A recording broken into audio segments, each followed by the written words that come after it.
Those who are living a truly exceptional life have achieved financial freedom.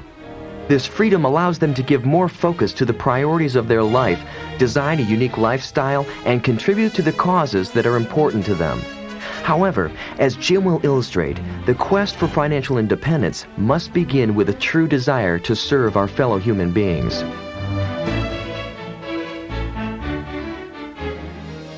Let's now cover financial independence. At least we'll get started. Everybody has to wrestle now with their own concept of financial independence or getting rich or becoming wealthy. I know some people are a little uncomfortable with those kind of phrases, and I can understand that. You know, we've heard the phrase, which is true, to love money would certainly be evil. But money's not evil. There is some evil ways to acquire it. The difference between greed and ambition. Contrary to the movie Wall Street, greed is not good. Greed is evil and must be dealt with. Greed is evil. Greed hopes for something for nothing. Greed hopes for more than its share. Greed hopes for something at the expense of others. We call that evil. Right, we should lock them up. It's true. Make them pay the price. Greed is not good. Here's what is good: ambition. Legitimate ambition.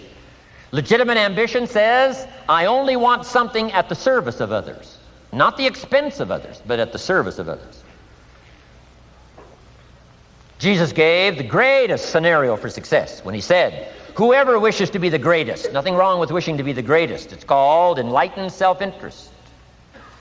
But he gave the key to those who wish to be the greatest. Here's what he said: find a way to serve the most. Service to many leads to greatness. Not the expense of many. Not at the calamity of many. The greed for power caused Stalin, in his day and time, to kill 30 million of his own countrymen. His greed and lust for power was so powerful. It is true. Absolute power corrupts absolutely. Stalin, probably one of the best examples. He was willing to kill 30 million of his own countrymen to satisfy his greed for power. Power at the expense of others, not at the service of others, but at the expense of others. But Jesus turns the whole scenario around and says, to be the greatest, the most powerful, is a worthy ambition as long as it's done in this mode. Here it is, at the service of many. Service to many leads to great wealth. Service to many leads to great recognition. Service to many leads to great satisfaction. Zig Ziglar probably said it as well as anybody could say it. If you help enough people get what they want, you can have everything you want. That's not greed. It's called legitimate ambition at the service of. But I know some people have, they're struggling with this idea, and we talk about how to get rich. I've been teaching kids, all these years. How to be rich by 40, 35 if you're extra bright, much sooner if you find a unique opportunity. And some people are a little disturbed by that, teaching kids how to get rich, teaching kids how to make a fortune. So I've modified it a little bit, and here's the best I've been able to come up with. And that is the goal to become financially independent. A little softer than rich, a little softer than make a fortune, and sometimes it's a little easier for it to go down, or at least comprehend, if it's put, I think, in these terms: financial independence. Here's my definition of financial independence: the ability to live from the income of your own personal resources.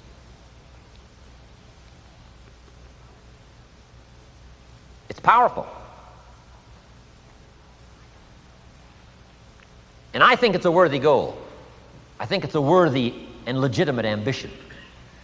To render good service, to develop skills in the marketplace, and to become so valuable that you can have the resources, and finally, have enough resources, well invested, to where you could live independent from the income of your own personal resources.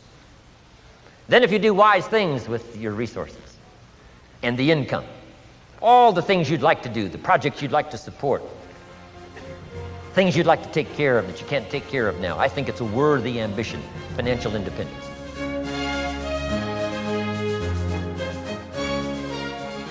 With that background, let me recommend a book for you to read. The title is The Richest Man in Babylon. by George Clayson. Perhaps you've already read it. I would suggest that you read it again.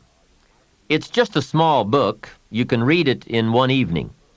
I call it the appetizer for the full discourse on the subject of financial independence.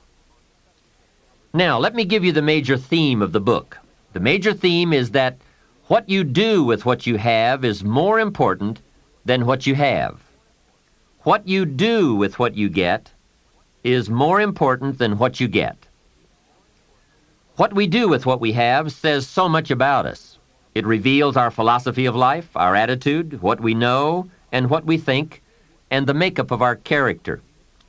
It is a reflection of what is going on inside of our head and within our value system and decision-making process. It also reveals our ability to weigh and to perceive. The outer is always a reflection of the inner. It is an indication, a reading, a revealing. It speaks, it tells, it shows. Remember that key phrase I gave you earlier? Everything is symptomatic of something, and it is symptomatic of something right or something wrong. It is a wise policy not to ignore the symptoms, for they can be early signs of a poor choice of philosophy, or a sign that something important is being misread, misunderstood, miscalculated. So of all places, take a look here. What you are doing with your money says something about you. Now, what you're doing may be okay. All I'm suggesting is that you take a look. Let me give you some of the details of a good financial plan as suggested by Clayson's book. First, a very broad but important statement. Learn to live on 70% of your net income. Net meaning the money you have left after paying your taxes. The reason it's 70 is because you're going to be doing some very special things with the 30%. So what's left, 70%, is yours to spend. Now let's talk about the all-important subject of how you allocate the 30%. I remember one day saying to Mr. Schoaf, if I had more money, I would have a better plan. He said to me, Mr. Rohn, I would suggest that if you had a better plan, you would have more money. So it's not the amount that counts, it's the plan that counts. It's not what you allocate, it's how you allocate it. Here's the first part of the allocation process. Of the 30% you're not spending, 10% should go to charity, giving back part of what you have taken out to help those who cannot help themselves. I think that's a good percentage. Now, you can pick your own percentage. It's your life, and it's your plan. But giving your money to a church or to an institution is a good idea. More often than not, they can find the people who are in need. But whether you administer it yourself or give it to an institution to distribute, 10% should be given to charity. And by the way, the best time to teach this allocation process is when a child gets his first dollar. Take him on a visual tour. There's nothing better than visual to illustrate what you're trying to teach. Take him to where some very unfortunate people live who cannot take care of themselves. Kids have big hearts. If they see the problem, they won't have any trouble giving a dime out of every dollar. And one more thing. The time to start this is when the amounts are small.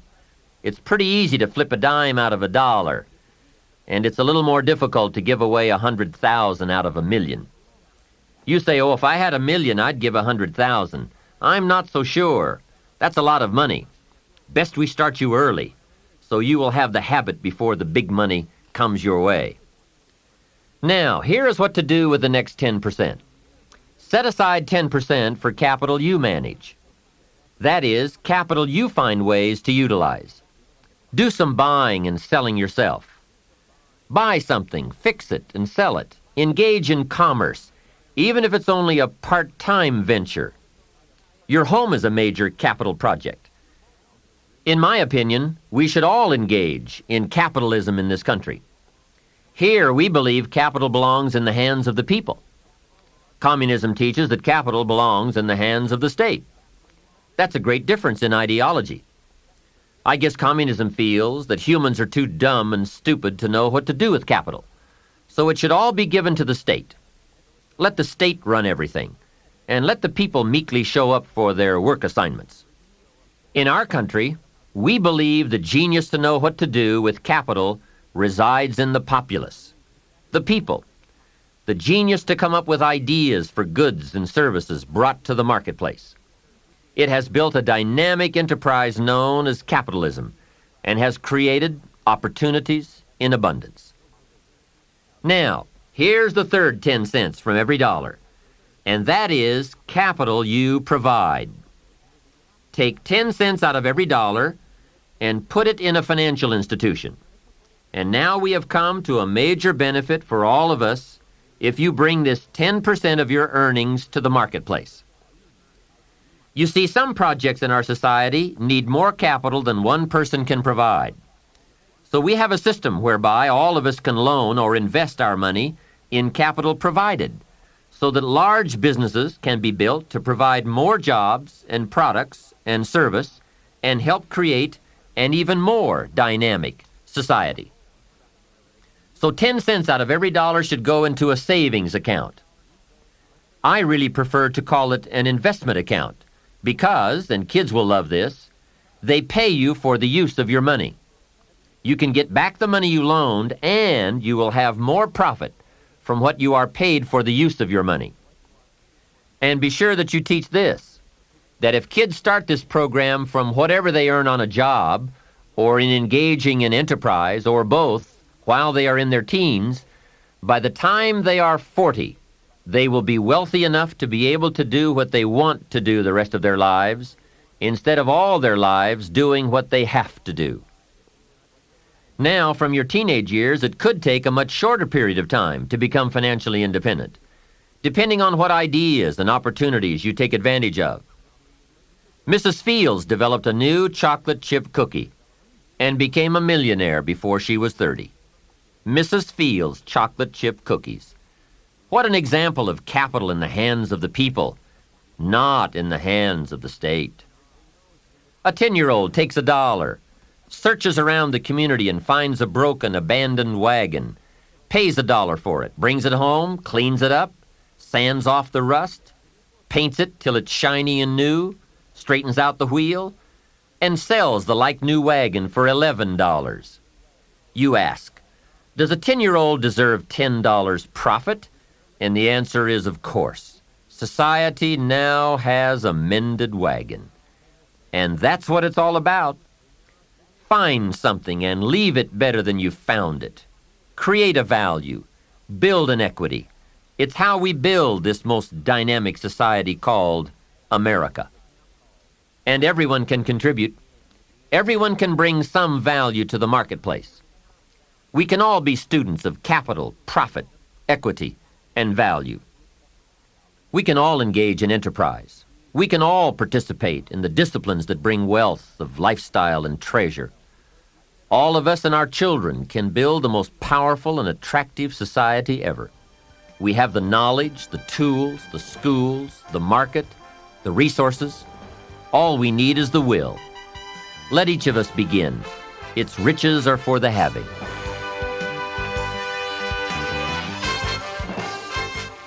Here's 2 or 3 more parts to financial independence. Number 1, keep strict accounts. This is the best of disciplines. Keep strict accounts. Did you ever hear this expression? I don't know where it all goes. Did you ever hear that? I don't know where it all goes. Oh, we'd love to have you run our company. You don't know where it all goes. Whoa. Did you ever hear this? It just gets away from me. It just seems it just gets away from me. We'd love to turn the world over you. It just gets away from you. Come on, you got to have better disciplines than that. Let that be the 90%. Let that be the scenario of the 97%, but don't let it be your scenario. Don't let it become your philosophy. Keep strict accounts. Next, a new attitude. I had to develop a new attitude as well as new concepts. Here's what I used to say. I hate to pay my taxes. Shoaff said, well, that's one way to live. I thought, well, doesn't everybody hate to pay their taxes? He said, no. No, a few of us have gotten way past that. He says, once you understand what taxes are, here's what taxes are in our governmental system in our society. Taxes is how you care and feed the goose that lays the golden eggs. Democracy and liberty and freedom. Free enterprise. Wouldn't you want to feed the goose that lays the golden eggs? Somebody says, well, the goose eats too much. That's probably true. I understand that. Of course that's true. But see, better a fat goose than no goose. And here's the truth be known. We all eat too much. Let not one appetite accuse another. Of course the government needs to go on a diet. So do most of us. But hey, you still have to care and feed the goose that lays the golden eggs once you understand that that's what it's for. See, it is so important, the right attitude. Here's what I used to say. I hate to pay my bills. You open up the mail, it's nothing but these window envelopes, bills. I hate to pay my bills. Shelf said, well, that's one way to live. I said, well, doesn't everybody hate to pay their bills? He said, no, some of us are way beyond that.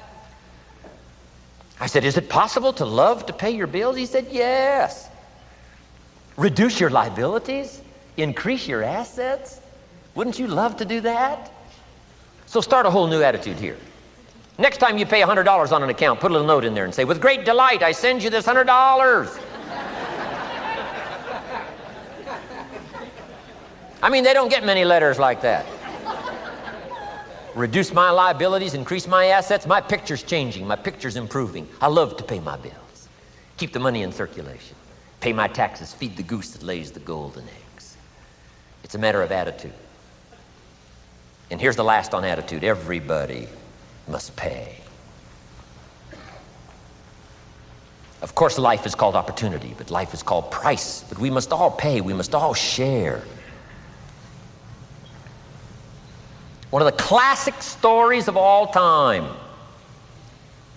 from ancient Bible script says, Jesus one day and his disciples were standing by the church treasury, synagogue treasury, watching people as they came by and put their offering in the treasury. That wouldn't be a bad idea. Jesus and his disciples standing by the treasury while everybody walks by. Jesus says, how much was that? How much was that? Interesting. And the story said some people came by, put in big amounts. Some people came by, put in modest amounts, average amounts. And the story says, then a little lady comes by and puts in 2 pennies in the treasury. Jesus says to his disciples, look at that. Look at that. His disciples said, 2 pennies, 2 pennies. What's 2 pennies? Jesus said, no, you don't understand. She gave more than everybody else. They said, 2 pennies is more than everybody else? He said, yes. Because I'm certain that her 2 pennies represented most of what she had. And if you give most of what you have, then you've given the most. Wow. What a lesson to learn. It's not the amount. It's what it represents of your life that counts. Now let me give you the wisdom of the scenario that did not occur. And this is the greatest of wisdom. And in my own particular, peculiar brilliance, I have the ability to record for you what was not recorded in the scenario of the story. Here's what did not occur, which may teach us one of the greatest of the wise things that was taught in this scenario.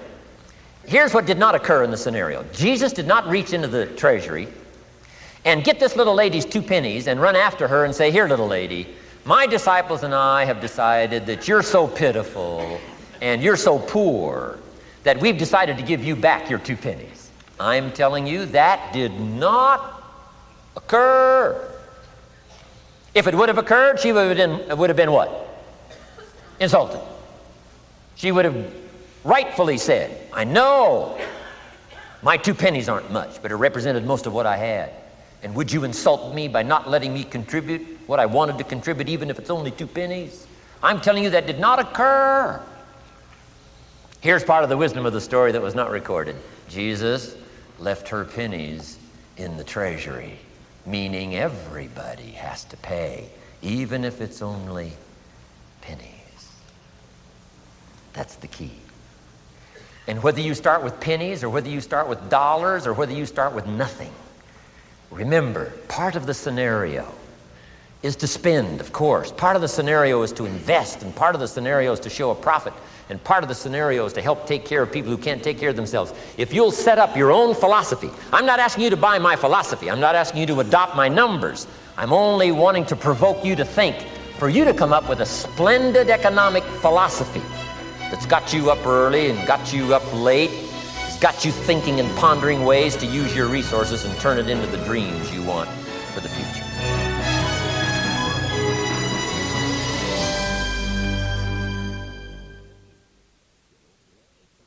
This is the end of Side 7. Please fast forward the tape to the end to cue up Side 8 for your listening.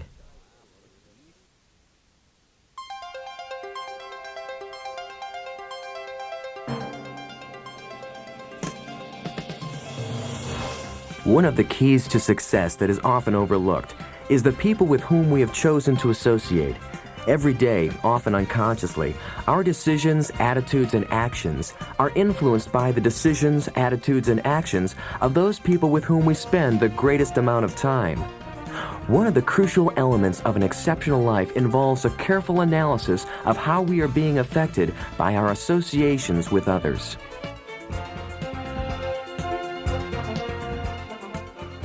If you were to evaluate the major influences in your life that shape the person you are becoming, this has to be high on the list. The people you choose to allow into your life. Mr. Schoaf gave me a very important caution in those early days, which I would like to repeat here for you. He said, never underestimate the power of influence. What an important statement. The influence of those around us is so powerful. Many times we don't even realize we're being strongly influenced because it generally develops over an extended period of time. Peer pressure is an especially powerful form of influence because it is so subtle. If you're around people who spend all they make, chances are excellent that you'll spend all you make. If you are around people who go to more ball games than concerts, chances are excellent that you'll do the same. If you're around people who don't read many books, chances are excellent you won't read many books. People around us can keep nudging us off course a little at a time until finally, 10 years from now, we find ourselves asking, how did I get here? Those subtle influences need to be studied carefully if we really want our lives to turn out the way we've planned. Now, on this major point, let me give you 3 key questions to ask. This may help you to make a better analysis of your current associations. Here is the first question. Who am I around? Good question. Make a mental study of the major people with whom you most often associate. You've got to evaluate everybody who is within the circle of being able to influence you. So, major question, who am I around? Next question, what are they doing to me? That's a major question to ask. What have they got me doing? What have they got me listening to? What have they got me reading? Where have they got me going? What have they got me thinking? How have they got me talking? And how have they got me feeling? What have they got me saying? You've just got to make a serious study of how others are influencing you, both negatively and positively. Now, maybe the influence of all those around you is okay, but just ask yourself, it doesn't hurt to ask, who am I around and what are they doing to me? Now, here's the final question, is that okay? Maybe the people you associate with and their collective influence is okay, but then again, maybe it's not. All I'm suggesting here is that you take a close and objective look. Everything is worth a second look, especially the power of influence. Positive influence can have an incredible effect on your life, but so can negative influence. Both will take you somewhere, but only one will take you in the direction you truly wish to go. It's so easy just to dismiss the things that influence our lives. The man says, I live here, but I don't think it matters. I'm around these people, but I don't think it hurts. I would take another look at that. I've got a good phrase for you. Everything matters. Now, sure, some things matter more than others, but everything matters. Everything weighs something. So you've got to keep checking to find out whether associations are tipping the scales toward the positive or toward the negative. It doesn't hurt to look, right?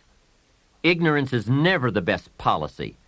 Finding out is the best policy.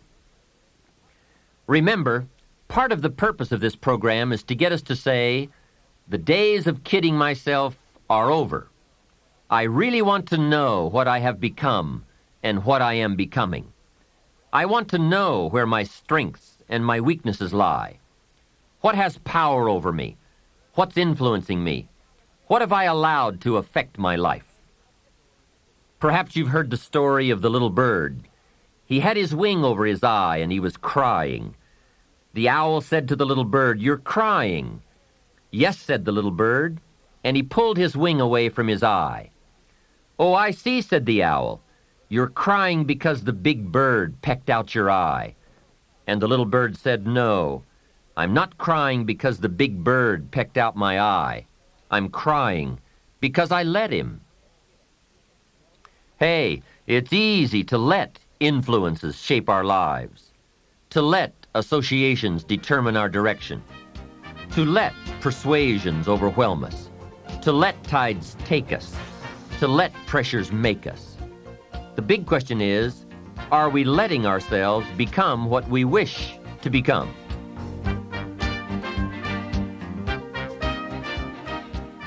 In this most important subject of association, here are some actions you may want to take. First, disassociation. You may, after a study of those 3 questions, who am I around, what are they doing to me, and is that okay, you may come to the serious conclusion that there are some people you just have to break away from. I'm not saying that it's an easy step to take, and it's not to be taken lightly. However, I am saying it may be an essential task. You may just have to make that hard choice not to let certain negative influences affect you anymore. Remember, it could be a choice that saves the quality of your life.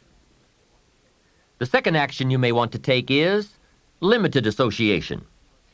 It could well be that you are spending too much time in a certain area of your life with a certain group of people. It's easy to put time and effort in the wrong place. The guy spends 3 hours at the ball game and 30 minutes listening to the sermon. See, that's called out of balance. 30 minutes for spirituality, 3 hours for entertainment. That doesn't weigh well 5 years from now, 10 years from now, when you take a look at the sum total of your values in your life. Here's one of the easy ways to end up with a mediocre average life: spending major time on minor things. Sophisticated people learn to weigh everything before they spend time or money. You've got to weigh before you pay. Whether you're going to spend heavy time or light time, you've just got to weigh. Otherwise, if you're not careful, you can get trapped into spending heavyweight time with lightweight people. Now, it's okay to have casual friends as long as you give them casual time, not serious time. Spend major time with major influence and minor time with minor influence. It's so easy to do just the opposite, but don't let it be said that you fell into that trap. So maybe all you need to do to change some of the influences in your life is not to eliminate them, but merely limit them. Say, I have a good time with these people, but I'm not going to spend days and days with them anymore. I'm just going to cut that down and save some of that time for more major people and more major enterprises. Remember, it's your life.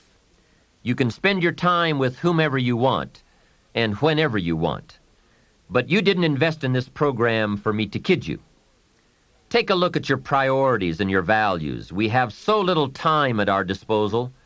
Wouldn't it make sense to invest it wisely? If you have only $100 in your pocket, it's okay to spend $20 for fun and put $80 toward your important values and commitments. But would you be happy reversing those percentages? Better to put the majority of your money where you know it will get you a positive return, rather than put it where the taste is brief and the results are poor. Of course, you must be the judge. You must determine whether the situation and the people call for disassociation or limited association. But remember, if it isn't taking you where you want to be 5 years from now, 10 years from now, now is the time to fix it. The third process is the one I most strongly suggest you begin, and that is called expanded association.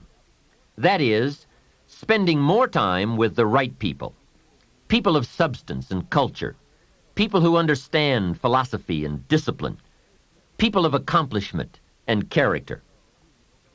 Many years ago, Mr. Schoaf said to me, "Mr. Rohn, if you truly wish to be successful, you've got to get around the right people."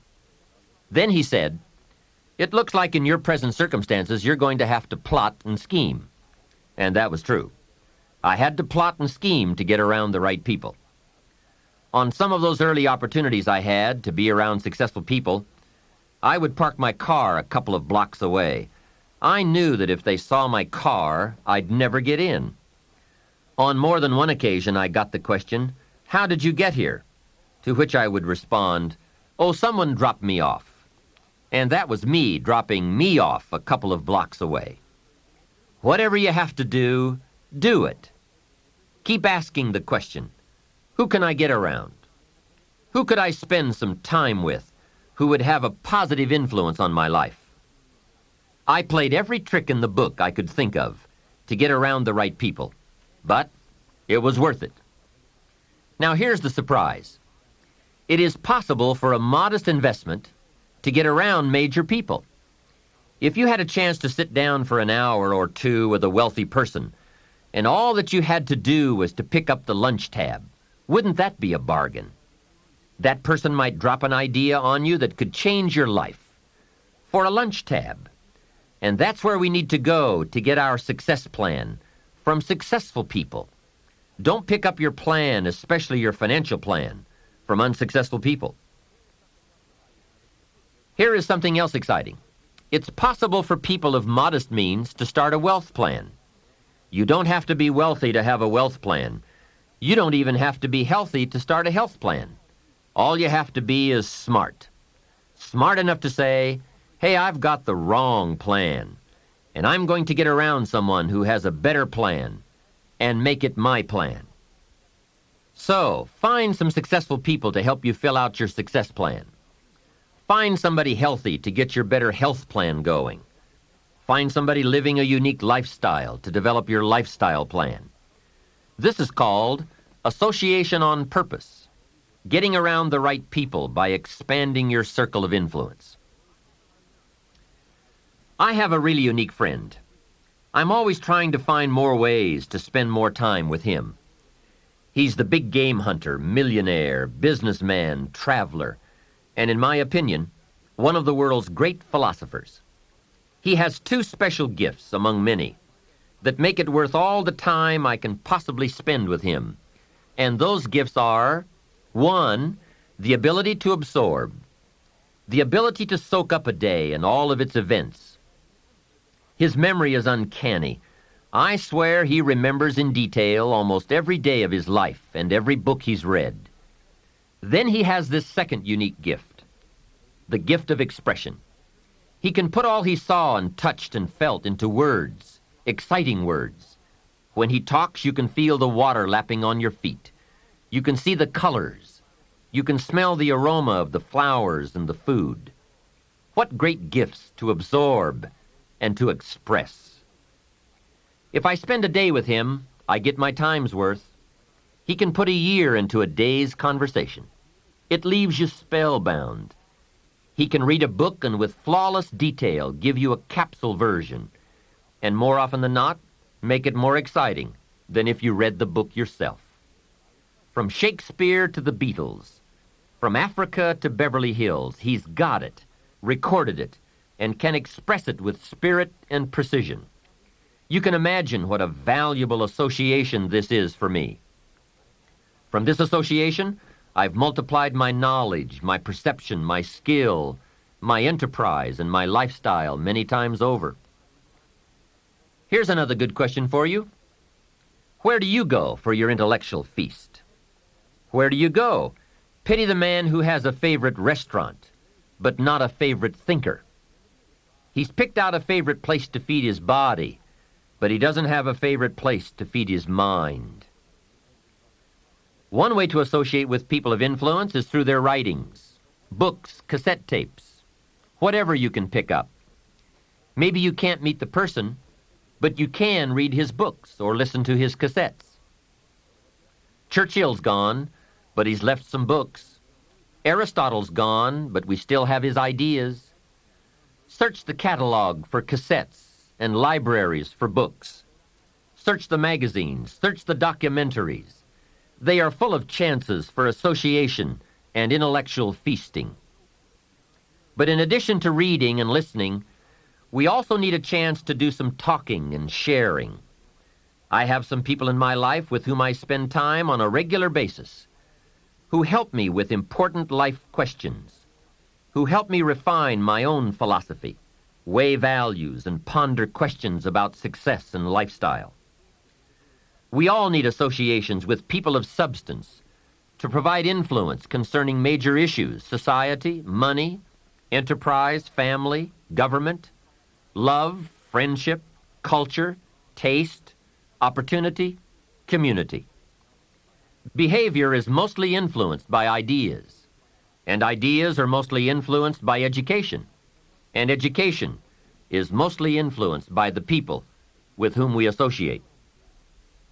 So don't join an easy crowd. Make sure you get around people who can ask the right questions about the latest ideas you've discovered, about your philosophy, your enterprise, your goals, your lifestyle. Go where the demands are high, where the expectations are high, where the spotlight is on to grow, to produce, and to become more than you currently are.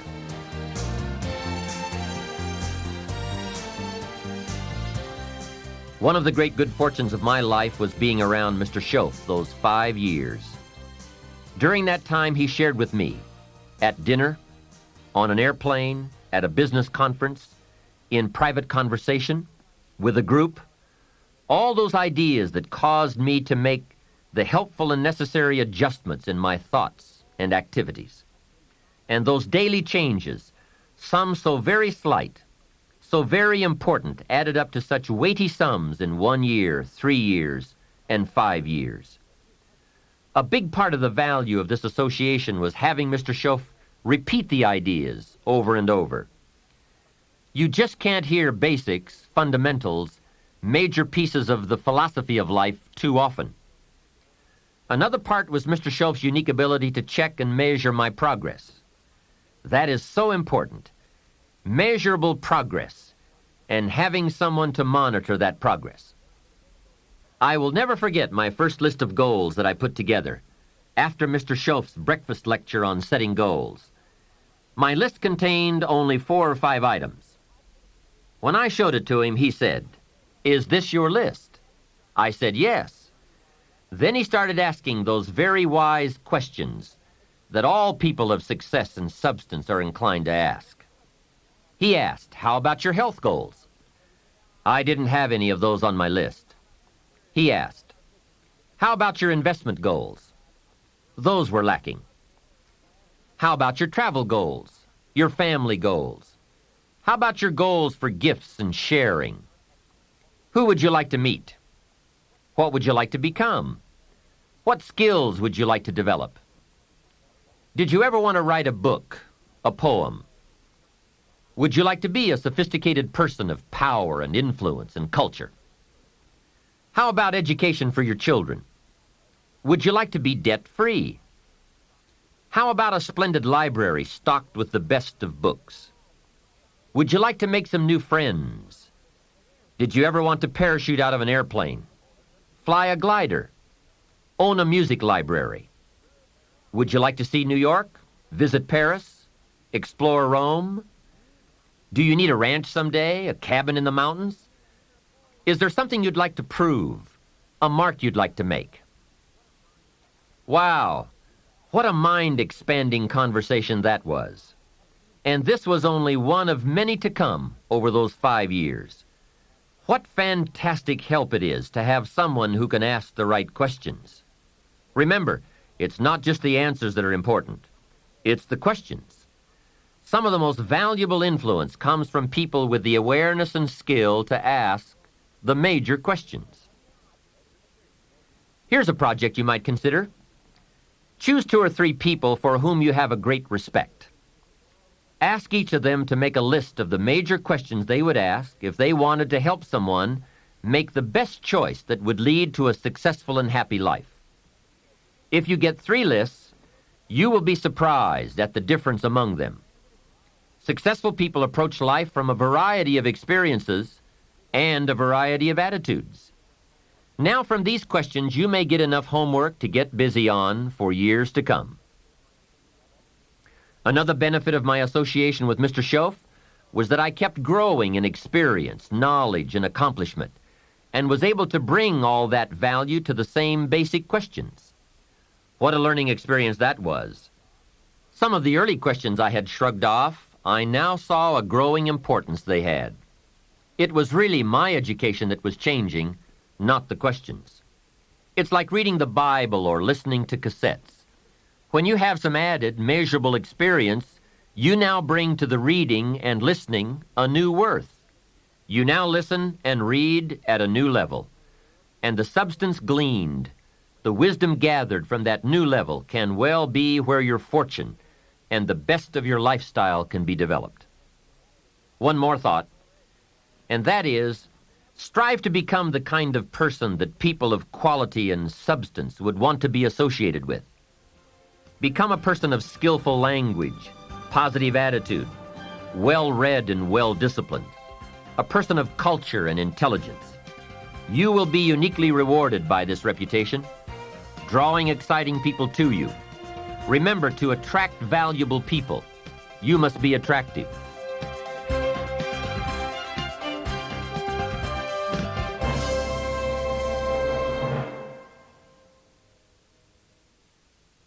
This is the end of Side 8. Side 7 is already queued up for your next listening.